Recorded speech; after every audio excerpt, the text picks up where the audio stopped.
I've known Heather for quite a while. One of my notes here.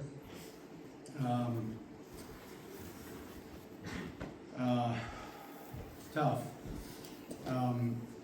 Obviously, there's a lot of people here from a lot of areas that she impacted, you guys, and it's kind of amazing understanding who she was and all the different ways she impacted people.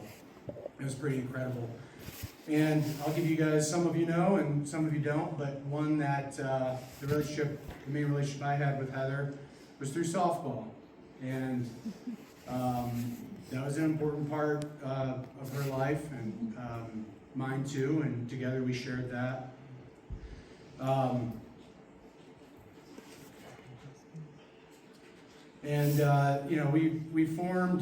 We kind of formed a sibling relationship, so it was pretty fun. We won a lot. Thank God we won a lot because she hated losing. Like hated losing, especially to all her friends. And that was every team we played. She had all kinds of friends.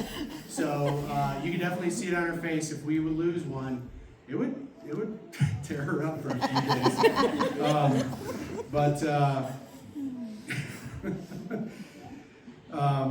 She was just a fierce competitor, and you could tell, she'd roll up to the game, or we'd have practice. She is happy-go-lucky, everybody knew that, and as soon as she stepped on the field, she was ready to kick everybody's butt. Like, absolutely dominant. But she was such a sweetheart outside of it, and, when we would always gather, she'd always make us laugh. We were always laughing around her. And with her, it was amazing. She always came up big in games, and hearing from all of you on ways she impacted you, it sounded like she did that on all kinds of levels. Just came up big for people, always there for people. She was always reliable. She was big. I was the coach, and she coached for a year when I couldn't play. She was basically like my assistant coach. It was just incredible. I felt like she always just, every time we had a big game, she'd always come with a big hit. And it was usually balls that were clearly over her head. She would tomahawk these things. And I would always tell her, like, hey, lay off the bad pitches. And she never listened. But that's okay. She actually hit the ones way over her head harder than anybody else. And you could see that when we played co-ed. And she was a dead pull hitter.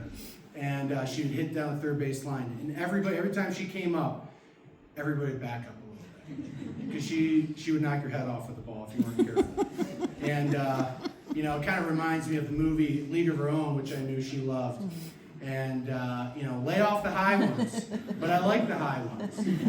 Mule, nag, that kind of sibling rivalry there and fun. It was kind of funny, just some kind of funny anecdotes of softball. And a lot of you could probably attest to this. Heather was a human scoreboard machine. It was crazy. Every team keeps their own book on outs and who's up and who's not and all that stuff. She'd be like, it's 5-4, bottom of 6, you're up next, blah, blah, blah, blah. We didn't even need a book to carry it. And she was basically a softball Rain Man. It's basically we wouldn't even be playing, and we'd be watching a game, and she'd be standing there, and she would know the score, what inning it was, who was playing, who was up on other fields. It was crazy. She'd just come out. She was like ESPN Gamecast.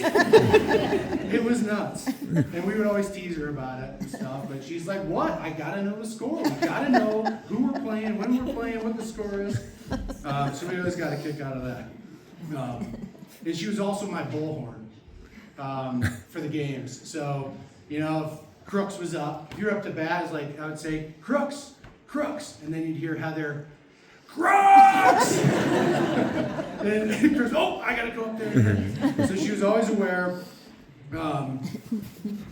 She's just a great person, and you know, one thing that we always used to tease her about, and it was kind of a running joke, she'd slide any chance she got.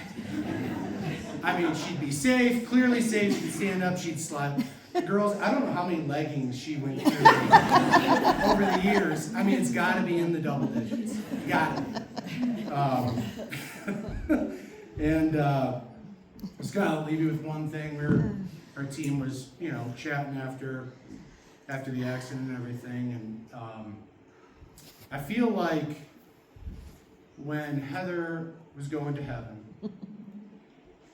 she was barreling down on the pearly gates, and St. Peter is sitting there, and he's like, she's got a big smile on her face. He's like, "You're safe. You're safe. There's no play at home. There's no play at home." But she slid anyway, head first, diving in. St. Peter throws on the mask. Safe! So, That's where I got it. got a little better, thank you all.